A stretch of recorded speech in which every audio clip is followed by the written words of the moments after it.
C5, a company founded in 2015 by the UC Berkeley engineers, who created an open-source chip design, has landed a $400 million oversubscribed round that values the company at $3.65 billion. This deal is interesting for a bunch of reasons. For one, C5's RISC-V open chip design is based on the RISC processor, not Intel's x86 or ARM, the two major types of CPUs that currently feed NVIDIA's GPU computer system AI empire. OpenAI CEO Sam Altman published a blog post on Friday evening, responding to both an apparent attack on his home and an in-depth New Yorker profile raising questions about his trustworthiness.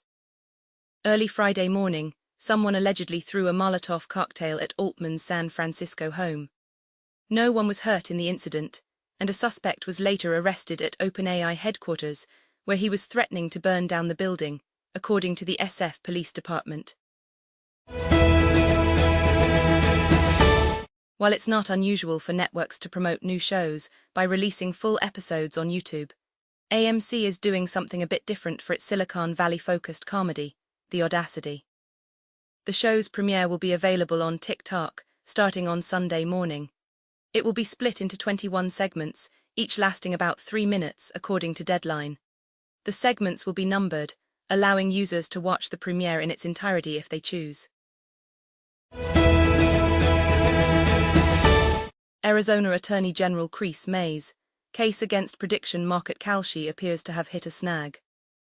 The Commodity Futures Trading Commission announced Friday that it has won a temporary restraining order preventing the state from pursuing its criminal case against Kalshi, whose CEO Turk Mansur is pictured above.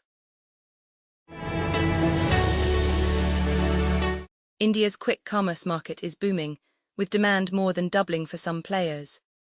But the fast delivery push by Flipkart and Amazon is raising the stakes in an already crowded space where profitability remains under pressure.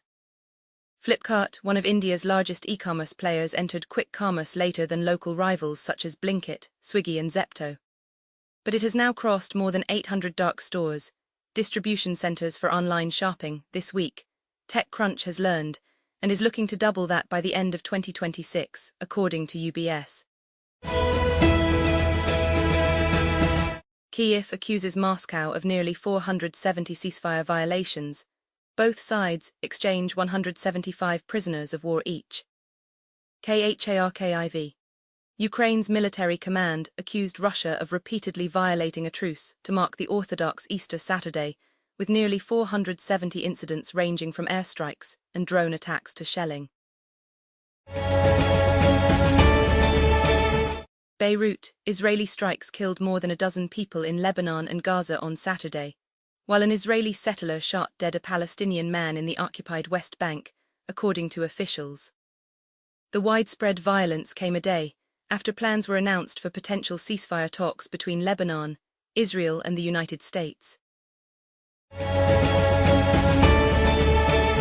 Support aimed at easing pressure on foreign exchange reserves, Islamabad preparing to repay $3.5 billion UAE debt this month. Finance Minister Aurangzeb departs for IMF World Bank spring meetings, visit seen as critical amid regional tensions. Economic pressures officials hope for peace dividends in engagements with global lenders.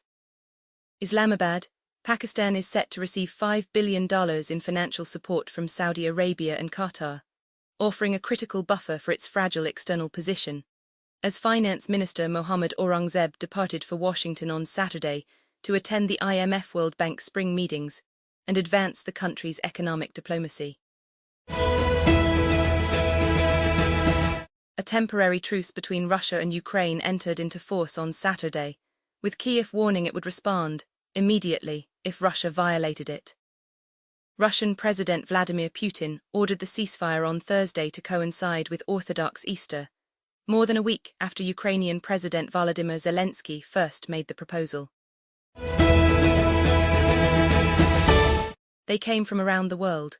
Hundreds of journalists rushed to Islamabad's flagship convention center, converted into a media hub by Pakistani authorities for landmark talks between the United States and Iran to end the war in the Middle East.